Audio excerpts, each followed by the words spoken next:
I do apologise, by the way, for this. It was my granddaughter Liberty Rogue being Liberty Rogue and putting her mother's lip gloss all over my wall. So I do appreciate that I do look skanky, but what can you do? Last night before I went to bed, I had a response from my friend John on my latest video about Vinnie Jones and his £400 socks.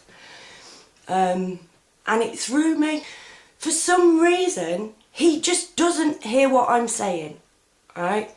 I'm saying that, like, we all have to have the same education, blah, blah, blah. And then he's coming back at me saying, well, actually, I think you'll find us Americans are superior to you on that one, little lady. Because we can get tutored at home. And it's like, you are so completely missing the point. Okay, right, Americans can get out of the uniform wearing bit because they can do it at home. We all have to learn the same things. Wherever we learn it, we've got to learn the same things as everybody else, and it is to prepare us for a monetary structure.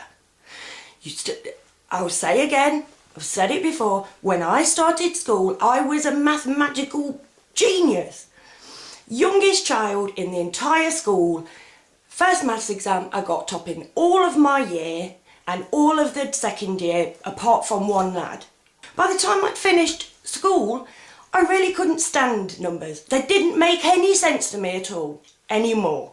And this is why we have to learn the numbers, so that when we come out of the schooling experience, A, we know that numbers rule everything, and B, we know we can't add them up. Now this is my call to the most genius financial minds on the planet. If you are good with numbers, please tell me how you can, like I put on my last one, you know, numbers are like plastic packaging, right? On Christmas morning, you open a present, you take all the stuff off, you try and get it back in there, you can't get it looking anything like it did at the beginning. And that's what numbers are. If you take each pound or dollar that you earn per week, take off the tax and then the insurance that you pay to make sure that you don't lose anything in the future. All of these numbers go back to the same people who educate you and send your children to war, right? Basically, add them numbers up and tell me that that pound is worth anything, right? For instance, my clipboard, got it from the pound shop. Now, it's a bloody good one, look. How can you make, right, the distribution costs alone without any material, right? The distribution costs of the plastic to the cardboard, the metal, the amount of different people involved in the making of the metal clamp alone without the clipboard attachment. You cannot add these numbers up because they're not meant to add up. That's why we have to be educated in increasingly difficult numbers from the age of 4. We are lied to, right? And the most disgusting thing they've done to us, right, is they've taught us to tear each other down. This, I've just been watching Ancient Astronauts, right? And I've filmed some bits of it, so I will chop some bits in, right? This man, just totally ripping everybody down, just because... Carl Sagan said it best when he said that it's more likely a human could mate with a petunia than with an extraterrestrial, because at least the human and the petunia evolved on the same planet. So any rationale for why this would, it's all sort of falls in the realm of fantasy land. This is National Geographic, and as I've said before, National Geographic and the History Channel, BBC, I don't trust. I know half of that stuff, but I've not read it. I so want to meet that Eric von Daniken,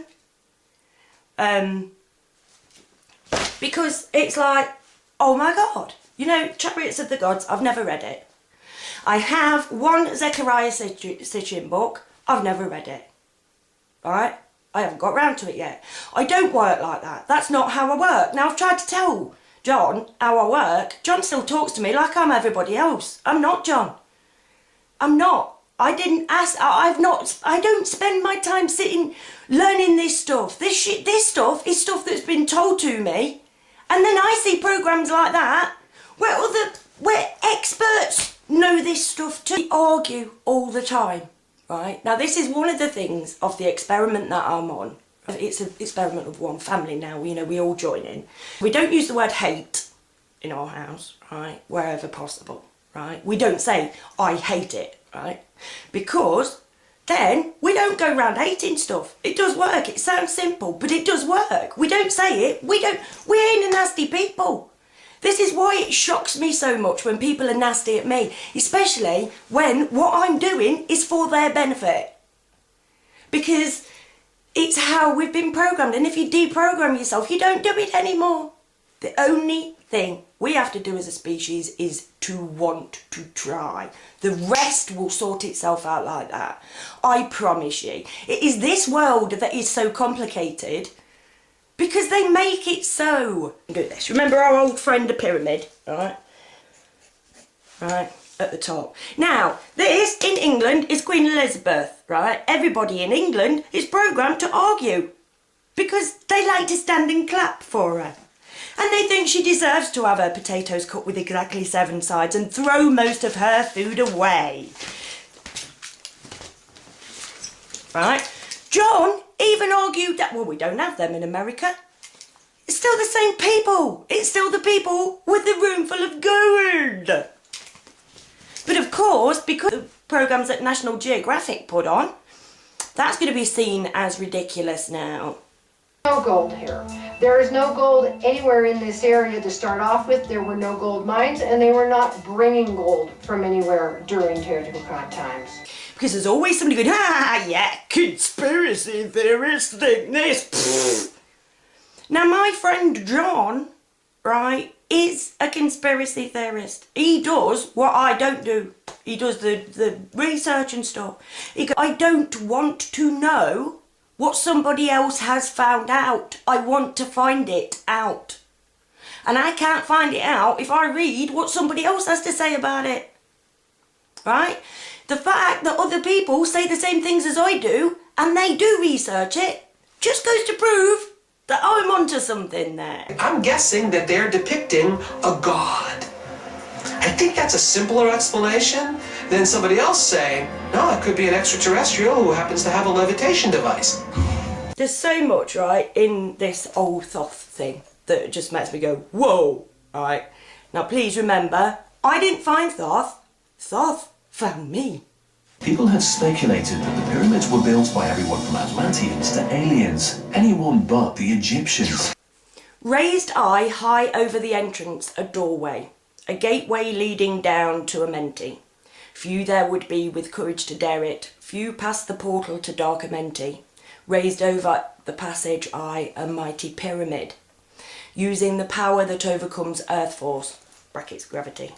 Builded I the great pyramid, patterned after the pyramid of earth force, burning eternally so that it too might remain through the ages. I think the Great Pyramid is a giant energy device. It's capable of receiving and transmitting energy from distant points around the cosmos. The key to that is the location of the Great Pyramid. It's located at the exact center of the land masses of the Earth. Know they that in time all will be perfected, having none above and none below, but all one in a perfected infinity, a harmony of all in the oneness of all. And there, look, I've drawn my little picture. Because I think that does that quite nicely. Oh, there's... You are programmed to argue the niggly-pigglies at me, alright? Completely understand it. The world is run by each and every single one of us. We make the world we live in. And we make it exactly what they tell us it has to be. Because we have been falsely educated. Yes, John. Even the amazing Americans whose shit don't stink have got it wrong. And I am sorry if you hate me, right? But at the end of the day, I am doing this for you. I'm coming at you with the truth, and I'm coming at you on your side with the truth.